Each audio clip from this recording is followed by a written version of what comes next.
Hello, very good morning all. इस educational platform पे आपका हार्दिक स्वागत है। मेरा नाम है प्रद्युम्न और मैं आपको आपका जो आईटीआई का कोर्स है या किसी भी आप एग्ज़ाम की तैयारी कर रहे हैं तो उसमें कोर्स में जो इंग्लिश का जो पार्ट होगा उसको मैं आपको पढ़ाऊँगा। तो सबसे पहले आज हम जो बात करने जा रहे हैं वो हम बात करेंगे आईटीआई के सिलेबस के बारे में कि आपके आईटीआई के सिलेबस में इंग्लिश लैंग्वेज कोर्स है पहला तो, और दूसरा है एम्प्लॉयबिलिटी स्किल्स। ये जो दो कोर्सेज़ हैं, पहला ये हो गया और दूसरा हो गया एम्प्लॉयबिलिटी स्किल्स। इन दो कोर्सेज़ को मैं आपको पढ़ाऊँगा।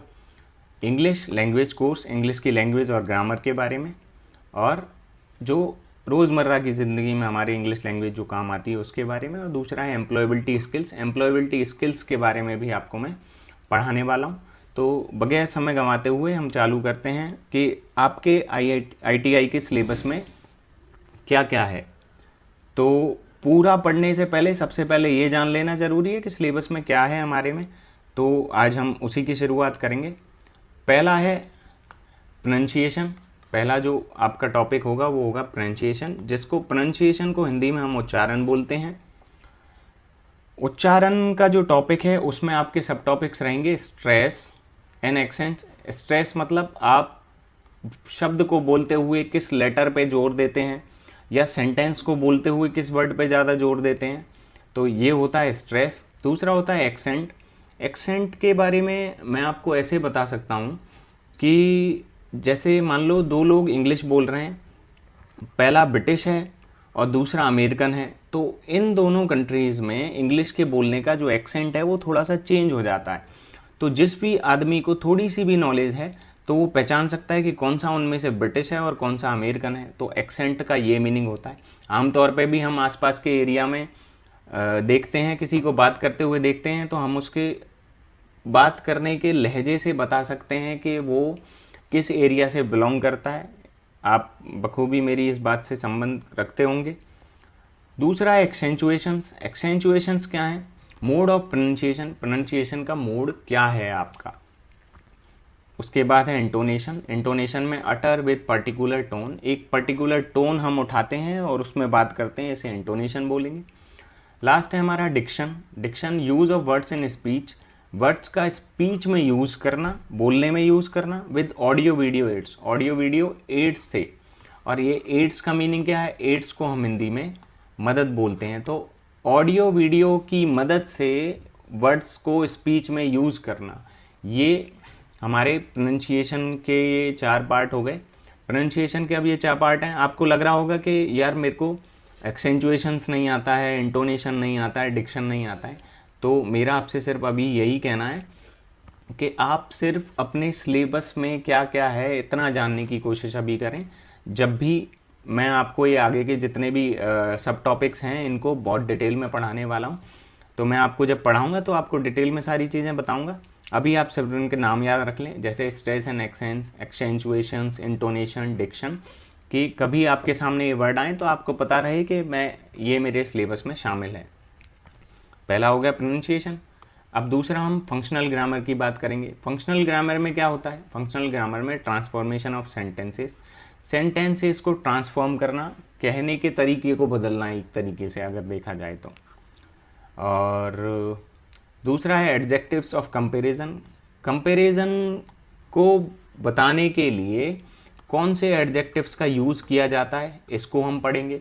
Voice change. वॉइस चेंज का मीनिंग ये है कि अपनी बात को कहने का तरीका बदलना। जैसे एक्टिव वॉइस और पैसिव वॉइस, ये दो हैं, ये आपको बहुत अच्छे से पता होगा एक्टिव वॉइस क्या है और पैसिव वॉइस क्या है। डिटेल में हम आगे इसको पढ़ेंगे। एक्टिव वॉइस मीनिंग कि मैंने जो बात कही है आप किसी तीसरे को मेरी ही लैंग्वेज में बताएं। पैसिव वॉइस का मीनिंग है कि मेरी बात को आप अपने तरीके से किसी तीसरे आदमी से कह सकते हैं। उसके बाद आता है नरेशन। नरेशन है डायरेक्ट एंड इनडायरेक्ट नरेशन, तो ये इस तरीके से हो गया। उसके बाद है चेंज ऑफ टेंस। टेंस को चेंज करना, प्रेजेंट को पास्ट में बदलना, पास्ट को फ्यूचर में बदलना, इस तरीके से टेंस को चेंज करना। टेंस के चार जैसे हैं इंडेफिनिट, कॉन्टिन्यूअस, परफेक्ट और परफेक्ट कॉन्टिन्यूअस। इस तरीके से हम इसके बारे में डिटेल में पढ़ेंगे। उसके बाद स्पेलिंग, किसी भी वर्ड की स्पेलिंग को जानना बहुत ज़रूरी है, क्योंकि आप शुद्ध रूप से अपनी भाषा को लिखना चाहते हैं तो आपको उसकी स्पेलिंग्स पता होना चाहिए।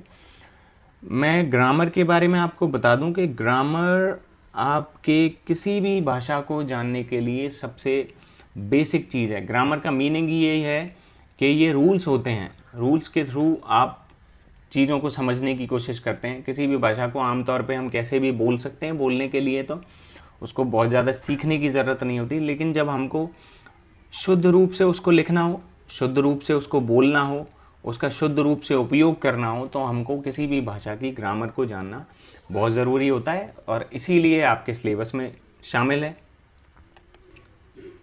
उसके बाद रीडिंग, रीडिंग के बारे में हम पढ़ेंगे। रीडिंग में क्या क्या आएगा? रीडिंग में reading simple English with preparation.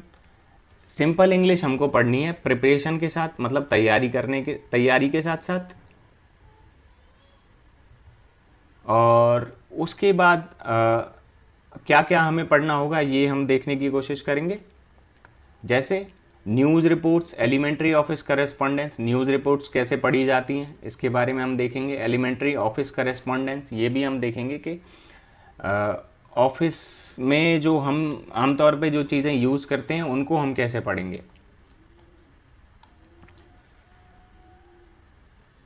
Okay, ये रीडिंग का पहला पॉइंट हो गया। रीडिंग के पहले पॉइंट के बाद हम दूसरे पॉइंट के बारे में बात करते हैं। पर्पस क्या है आपका यूज़ करने का। स्किमिंग क्या है? Take the best part. Skimming का मतलब होता है एक तरीके से ऐसे समझ लो आप छान रहे हो।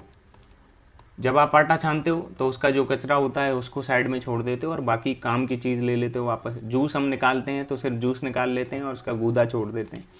तो स्किमिंग का मतलब सिर्फ यही है, टेक द बेस्ट पार्ट, जो आपकी लैंग्वेज में आपको दे रखा है। जैसे आपको कोई ऐसे दे रखा है या कोई पैसेज दे रखा है या कोई भी एक पैराग्राफ दे रखा है, उसमें से आपको बेस्ट पार्ट को ढूंढ के निकालना है। Scanning, reading with attention. Scanning का मीनिंग है, एक तो हम जल्दी जल्दी से पढ़ लेते हैं और मीनिंग समझने की कोशिश नहीं करते, जैसा कि हम अभी कर रहे हैं कि हम सिर्फ पढ़ रहे हैं और अभी हमको समझने में दिमाग नहीं लगाना है किसी भी चीज़ के लिए। तो स्कैनिंग का मीनिंग है रीडिंग विद अटेंशन, तो हमको पूरा ध्यान रखते हुए किसी चीज़ को पढ़ना है। उसके बाद है कॉग्नेट्स। कॉग्नेट्स हैं रिलेटिव वर्ड्स। रिलेटिव वर्ड्स कौन से होते हैं? एंड फॉल्स कॉग्नेट्स, जो हमको शो करते हैं कि वो रिलेटेड हैं लेकिन नहीं होते हैं। टेक्स्ट स्ट्रक्चर, टेक्स्ट के स्ट्रक्चर के बारे में पढ़ेंगे। नेक्स्ट हमारा पार्ट जो है वो है reading simple letters. Simple letters को कैसे पढ़ा जाता है। Office task and duties, office की क्या ड्यूटीज़ हैं, क्या टास्क हैं, क्या काम दिए जाते हैं। Applying for a job, job के लिए अप्लाई करने के लिए जो आता है उसको कैसे पढ़ना है, या आपको अप्लाई करना है तो आप कैसे लिख के अप्लाई करेंगे, ये चीज़। उसके बाद लास्ट है रीडिंग करंट न्यूज़। हमने ऊपर भी देखा था न्यूज़ रिपोर्ट्स पढ़ते हैं, ऐसे रीडिंग करंट न्यूज़ के बारे में पढ़ते हैं। And giving opinions. अब गिविंग ओपिनियन का मतलब है कि आपने कोई न्यूज़ पढ़ी, जैसे अभी हाल ही में रशिया वॉर का जो कॉन्फ्लिक्ट चल रहा है उसके बारे में हम बात करते हैं, तो आप ओपिनियन कब दे पाएंगे किसी भी चीज़ के बारे में? जब आप उस चीज़ को पहले से पढ़ चुके होंगे, जब आपको थोड़ी भी नॉलेज होगी तभी आप ओपिनियन दे पाएंगे। तो हमको सबसे पहले पढ़ना है कि रीडिंग करंट न्यूज़, न्यूज़ को कैसे पढ़ा जाएगा, किस तरीके से उसका अर्थ निकालते हैं, सारी चीज़। और उसके बाद उसका ओपिनियन क्या है आपका उस चीज़ के बारे में, ठीक है। एम्प्लॉयबिलिटी स्किल में ये भी एक काम की चीज़ है कि आप किसी चीज़ के लिए क्या ओपिनियन रखते हैं, ये जानना बहुत ज़रूरी है। नेक्स्ट हमारा है राइटिंग। राइटिंग के बारे में हम बात करेंगे। राइटिंग का मतलब लिखना, ये आपको अच्छे से पता होगा। उसके बाद है construction of simple sentences. Simple जो सेंटेंसेस हैं जो रोज़मर्रा की ज़िंदगी में यूज़ किए जाते हैं, आपके ऑफिस के वर्क में यूज़ किए जाएंगे, उनका कंस्ट्रक्शन कैसे करना है, कैसे बनाना है। हिंदी आपको लिख के दी और आपको इंग्लिश बनानी है। Writing simple English, simple English लिखना है। जैसे सेंटेंस बनाए तो सिंपल इंग्लिश में उसको चेंज करना और उसको बनाना। एंड प्रिपरेशन करना क्या? न्यूज़ रिपोर्ट्स की प्रिपरेशन करना, पैराग्राफ्स लिखना, जिससे आपकी जो राइटिंग स्किल्स हैं वो बढ़ें, वो अच्छी हो जाएं, बेहतर हो जाएं, जो आपके ऑफिस वर्क में रेगुलरली काम आती हैं। उसके बाद फॉर्म फिलिंग, फॉर्म कैसे फिल करते हैं। एड्रेसिंग एनवलप्स, एनवलप्स को एड्रेस कैसे करते हैं। लेआउट ऑफ लेटर, लेटर्स की लेआउट क्या होती है, डेट कहाँ लिखनी है, टू द कहाँ लिखना है, योर्स अफेक्शनेटली जो लिखते हैं, मतलब लेटर को कैसे लिखा जाता है, उसमें कौन सी चीज़ कहाँ आएगी, ये चीज़। राइटिंग रिक्वेस्ट, किसी को रिक्वेस्ट भेजनी है तो वो लिखने के लिए। रेस्पॉन्सेज टू रिक्वेस्ट, किसी ने आपको रिक्वेस्ट भेजी है और आपको उसका रेस्पॉन्स देना है, ये सब चीज़। उसके बाद है रेज्यूमेज और करिकुलम विटे। रेज्यूमेज और करिकुलम विटे मतलब किसी भी जॉब के लिए अगर आप अप्लाई कर रहे हैं तो आप अपना रेज्यूमे देते हैं या करिकुलम विटे सामने वाले को देते हैं। इसमें हम देखेंगे इसके एसेंशियल पार्ट क्या हैं, क्या क्या चीज़ें आपको लिखनी है। नाम लिखना है, आपकी डेट ऑफ बर्थ लिखनी है, आपकी एजुकेशनल क्वालिफिकेशंस लिखनी है, बाकी सारी चीज़ें जो आपको लिखनी है उनको हम इसमें देखते हैं। उसके बाद है लेटर्स ऑफ एप्लीकेशन, एप्लीकेशन के लिए लेटर्स क्या रहेंगे। Reference to previous communication, previous communication के बारे में उसको बताना कि हमने पहले भी इस बारे में बात की थी या मैं आपको पहले लेटर लिख चुका हूँ, इस सब के बारे में बताना। उसके बाद है रिक्वेस्टिंग समथिंग, हमने लेटर लिखा है और उसमें हम कोई चीज़ रिक्वेस्ट करना चाह रहे हैं किसी से। Asking someone to do something, किसी से किसी काम को करवाने के लिए कहना। और सिंपल कंप्रीहेंशन, सिंपल कंप्रीहेंशन का मीनिंग है कि कोई पैसेज आया, उसमें से आपको समझना है कि उसमें क्या लिखा हुआ है, उसका मीनिंग क्या है। अगर उसके बाद उसमें क्वेश्चंस दिए जा रहे हैं तो उसके आंसर्स बताना आपको। तो ये वाला हो गया राइटिंग का पार्ट। उसके बाद है स्पीकिंग का पार्ट। स्पीकिंग में आपको कौन कौन सी स्किल्स आनी चाहिए, ये इंग्लिश लैंग्वेज कोर्स और एम्प्लॉयबिलिटी स्किल दोनों में काम आएगा। जैसे speaking with preparation on self, खुद से प्रिपरेशन करके अपने बारे में बताना, वो चीज़ें बोलना। ऑन फैमिली, फैमिली के लिए। On friends and classmate, classmate से कैसे बात करनी है उनके बारे में बताना। और नॉन एनवायरनमेंट, अपने आसपास के एनवायरनमेंट के बारे में बताना। डायलॉग, ग्रुप डिस्कशन, डायलॉग का मीनिंग होता है दो लोग बात कर रहे हैं। और ग्रुप डिस्कशन कैसे करना है, ग्रुप डिस्कशन हमको सीखना है। पिक्चर रीडिंग, कोई पिक्चर आपको दी हुई है उसको रीड करके उसमें बताना उस पिक्चर के थ्रू सामने वाला क्या कहना चाह रहा है। Gain confidence through role playing, confidence आपको बढ़ाना है अपना रोल प्लेइंग करके। रोल प्लेइंग करके मतलब आपको बोल दे कि आपको एक दिन के लिए ये बनना है और आप सिर्फ उसी तरीके से बात करेंगे।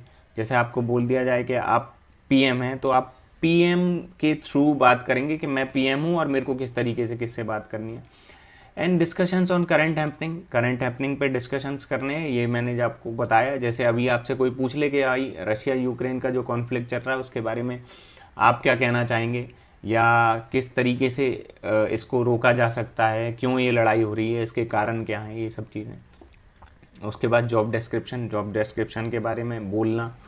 आस्किंग अबाउट समवन्स जॉब, और हम अपना बता सकें और दूसरे से भी पूछ सकें कि भाई तुम क्या जॉब करते हो, क्या आपको काम दिया गया है, इसको पूछना। स्पीकिंग का ही ये पार्ट है। हैबिचुअल एक्शंस, हैबिचुअल एक्शंस के बारे में अपनी बताना। उसके बाद है कार्डिनल, फंडामेंटल नंबर्स और ऑर्डिनल नंबर, ये आपको मैं बताऊंगा कार्डिनल और ऑर्डिनल नंबर के बीच में क्या डिफरेंस है, ये हम डिटेल में पढ़ेंगे। अभी सिर्फ आपको मैं वापस से बता रहा हूँ कि सिर्फ सिलेबस के बारे में जानना है कि सिलेबस में क्या क्या है, सिर्फ इतना जानने की कोशिश करनी है। टेकिंग मैसेजेस, मैसेज कैसे लेना है किसी से। पासिंग मैसेजेस, अब आपने किसी से मैसेज ले लिया, आप उसको पास भी करोगे, किसी दूसरे को बताओगे, क्योंकि वो मान लो आपके लिए नहीं है किसी दूसरे के लिए, तो आप कैसे पास करोगे उस मैसेज को, कैसे बताओगे। Passing messages on and filling in message form, और मैसेज के फॉर्म्स को फिल कैसे करते हैं ये भी हम देखेंगे।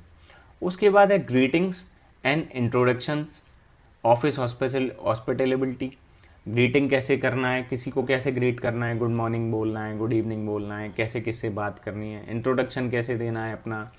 और ऑफिस हॉस्पिटलिटी का मतलब है आप कैसे अपने सामने वाले का ध्यान रखते हैं, कैसे किसी के बारे में अच्छे से उसको पहचानते हैं और किस तरीके से आप सामने वाले का ध्यान रखते हैं। कोई आपके पास आता है, हॉस्पिटलिटी का मतलब एक तरीके से ऐसे है कि आपके घर में कोई मेहमान आया है तो आप उसको किस तरीके से उसका स्वागत करोगे, किस तरीके से उसको रखोगे। तो ये था हमारे सिलेबस के बारे में। अब सिलेबस का हमारा कंप्लीट हो गया, तो आपको सिर्फ इतना सा ध्यान रखना है कि सिलेबस में क्या है, इसके अलावा आपको कुछ नहीं करना है आज के लिए। मैं आपको जब सारी चीज़ें पढ़ा दूंगा, सिलेबस में हम एक एक करके शुरू करेंगे सारी चीज़ें। ये जो है syllabus for ITI English language course and employability skills, इसमें pronunciation, functional grammar, reading, writing, speaking और ये सारी चीज़ें हैं, ये आपको मैं डिटेल में पढ़ाने वाला हूँ। तो आज के लिए सिर्फ इतना ही। आपको ये सिलेबस फॉर आईटीआई की इसकी जो पीपीटी है या इसकी कोई पीडीएफ फाइल है, वो मैं आपको कमेंट सेक्शन में कुछ देर में बता दूंगा कि ये आपको कहाँ से डाउनलोड करनी है या ये आप कहाँ से डाउनलोड कर सकते हैं। ये पीडीएफ मैं आपके साथ शेयर कर दूंगा। बाकी नॉर्मली मेरे को लगता है कि आप सबको सिलेबस के बारे में पता ही होगा। तो मेन पार्ट ये है कि अब इसको हमें बहुत डिटेल में सारे सिलेबस को पढ़ना है, जिससे आप सबको अपनी एग्ज़ाम थ्रू करने के लिए आपको मदद मिले। So thank you so much for watching. Have fun, take care.